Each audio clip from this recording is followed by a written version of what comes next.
Hey guys, what's up? It is Casey Bailey here.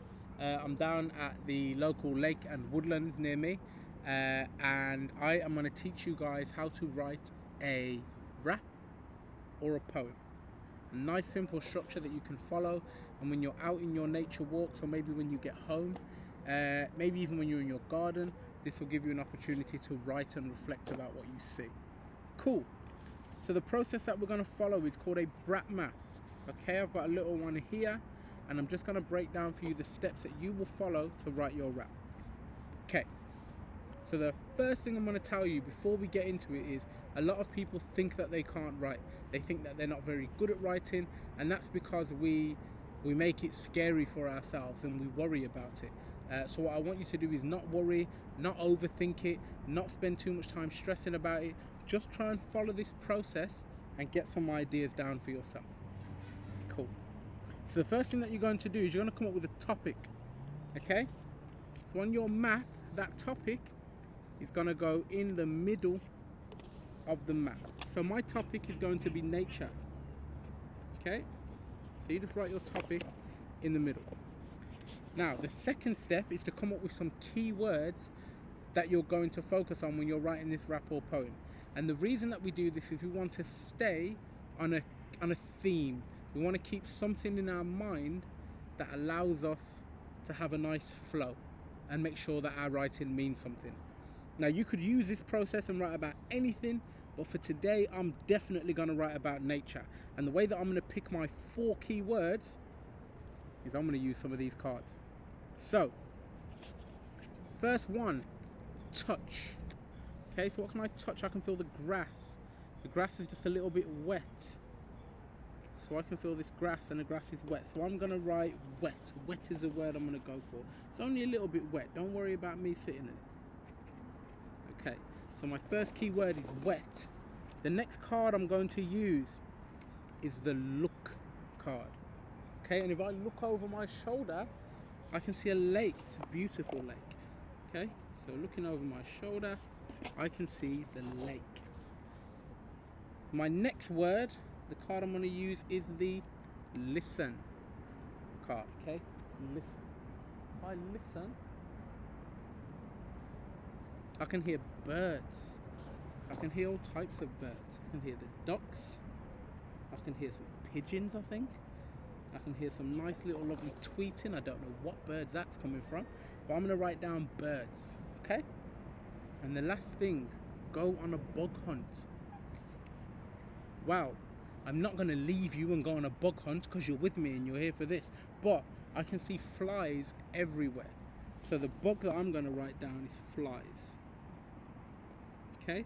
So our second step, we've already got our topic, which is nature, and now we've got our keywords, one in each corner: wet, birds, lake, flies.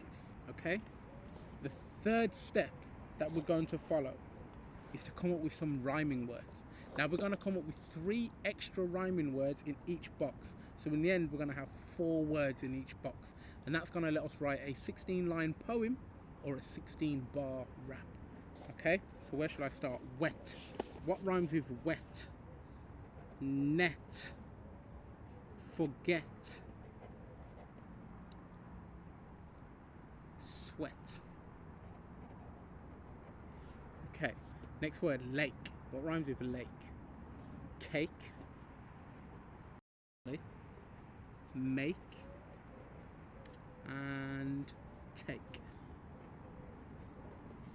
Okay.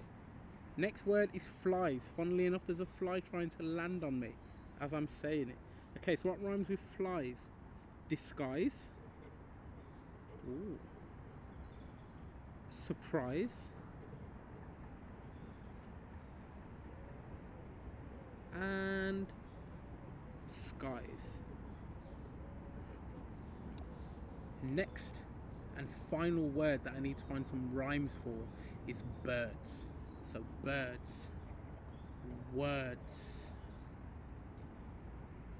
thirds, and herds, like herds of animals. Okay, so At this point now, we have a topic: nature, birds, wet, lake, birds, and flies. And then we've got our rhyming words. So we have wet, net, forget, sweat. We have lake, cake, make, and take. We have flies, disguise, surprise, skies. And we have birds, words, thirds, herds. So this is going to give you the outline of your writing, okay? And what you're going to do now is each line you write is going to end with one of these words that you have sitting in front of you. But the way you're going to do it is you're going to have 4 lines ending in these words: wet, net, forget, sweat. 4 lines ending in these words: birds, words, thirds, herds. 4 lines ending in these words: lake, cake, make, take. And 4 lines ending in these words: flies, disguise, surprise, skies. Hopefully, if the camera can pick it up, you can see that my handwriting isn't brilliant. So we're not worrying about our handwriting, we're worrying about the content of what we're trying to get out. Now, one of the things I like to do is I don't write it down. I like to try and come up with it just based on the words that I have in front of me. So let's see if we can do that. Let's see if we can make that happen. When I touch the grass, it feels like it's wet. Something like a fish caught in a net. It's such a great feeling that I'll never forget. And if I run around, I'll probably start to sweat out here. Where I look over my shoulder, there's a lake. It feels so sweet. Something like cake. This is the kind of journey I always love to make, because it's time like this that I think we have to take to be out here, where we can see all of the flies. None of them are hiding. They're not in disguise. Some of them pop out on you like poof, surprise. And they're the kind of things that are floating through the skies. Speaking of which, can you hear the birds?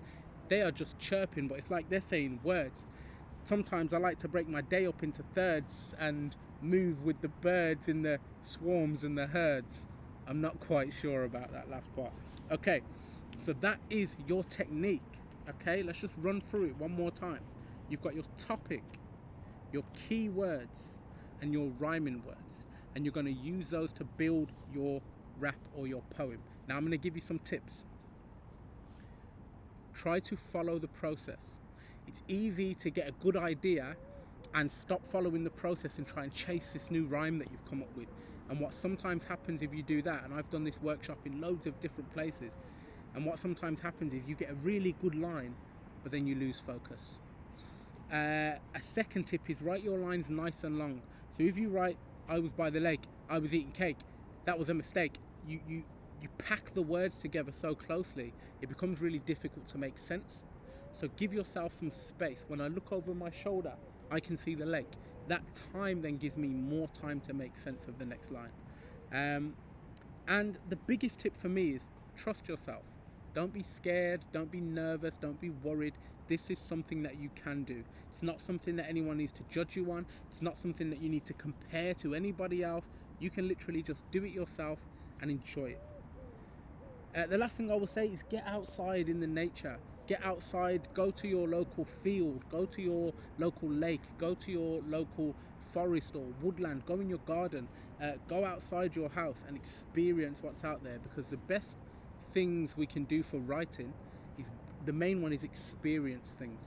If we don't see any of these things, we'll never be able to write about them. And the second thing that's important if you want to write is read. Just read loads of things, read things you enjoy, sometimes read things you don't enjoy, and just take it all in. Okay, I hope you've really enjoyed that. Feel free to rewind it and look at it again, get your brap maps out and get writing some amazing poetry. Thank you very much for sitting, standing, doing whatever you're doing. I'm sitting, that's because I'm enjoying myself and living the dream. But thank you for sharing this time with me.